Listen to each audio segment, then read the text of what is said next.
Bonjour à tous, très heureux de vous retrouver pour votre super top 5 du jour. Rendez-vous est donné ce jeudi 10 octobre sur l'hippodrome de Saint-Cloud. Au programme, le prix de Versailles, un handicap pour poulain entier hongre et pouliche de 3 ans qui va se jouer sur les 1600 mètres.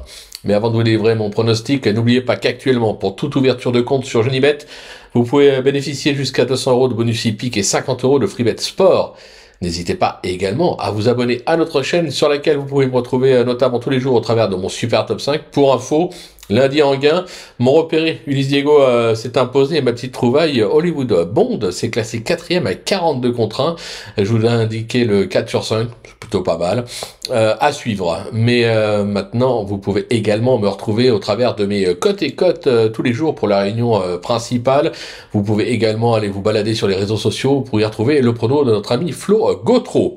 Allez, sans plus attendre, je vous délivre maintenant mon pronostic et restez bien avec moi jusqu'à la fin de l'émission pour connaître mes impasses. En tête, ce sera le numéro 2, Avenue Montaigne, le numéro 8, Amorcita, le 1, Chiaro, le 4, Lord Sinclair, le 13, Hamlet's Night, le numéro 12, Hungry Heart.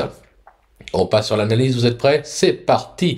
Ma pépite, donc le numéro 2, Avenue Montaigne, collectionne les podiums. Depuis ses débuts avec déjà un succès à Clairefontaine et 7 accessites à Chantilly, Saint-Cloud, Longchamp ou encore Compiègne, soit 100% de réussite tout simplement.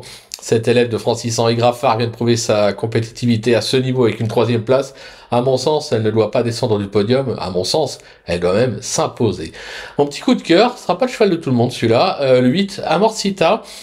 Qui s'est pleinement révélé l'hiver dernier sur la piste de Cagnes-sur-Mer. Cet élève d'Henri-Alex Pantal a depuis collectionné les accessites dans les événements, que ce soit à Longchamp, Chantilly et même Saint-Cloud sur le parcours du jour.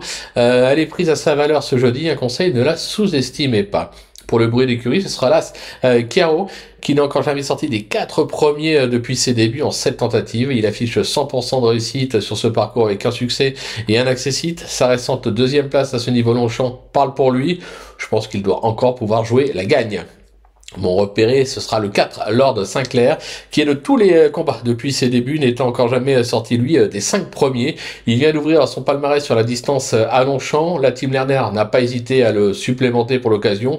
Je pense qu'il peut scorer pour son premier gros handicap. Mon coup de poker, le numéro 13, Hamlet's Night, qui a franchement déçu dernièrement à ce niveau, c'était sur les programmes de Longchamp, mais le lot était franchement plus haut.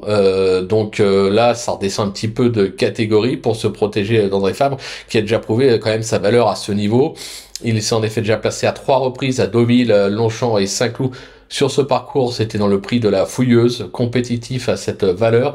Un rachat de sa part est attendu. Pour ma petite trouvaille, le numéro 12, Hungry Heart, qui vaut mieux que son récent échec à Longchamp. Ce fils de Zelzal s'est déjà illustré à ce niveau avec une 2e place sur la fibrée deauvillaise. Il a déjà triomphé sur la distance, sur le gazon à Longchamp. Même sans marge au poids, je me dis qu'il est tout à fait capable de venir se placer. Du côté de mes impasses, ce sera le numéro 7, Glorywood, qui vient certes de s'imposer, mais c'est à pénalité de 7 livres m'inquiète face à une telle opposition. Je vais également écarter le 14, Modern Era, qui me semble encore un petit peu tendre, et en plus n'aura pas son terrain. Voilà, tout est dit, ou presque. Maintenant, c'est à vous de jouer, sans oublier que sur Genibet, bien sûr, on peut jouer en fractionné. Alors bon jeu à tous, et on se donne rendez-vous dès demain pour un nouveau super top 5 direction l'hippodrome de Vincennes.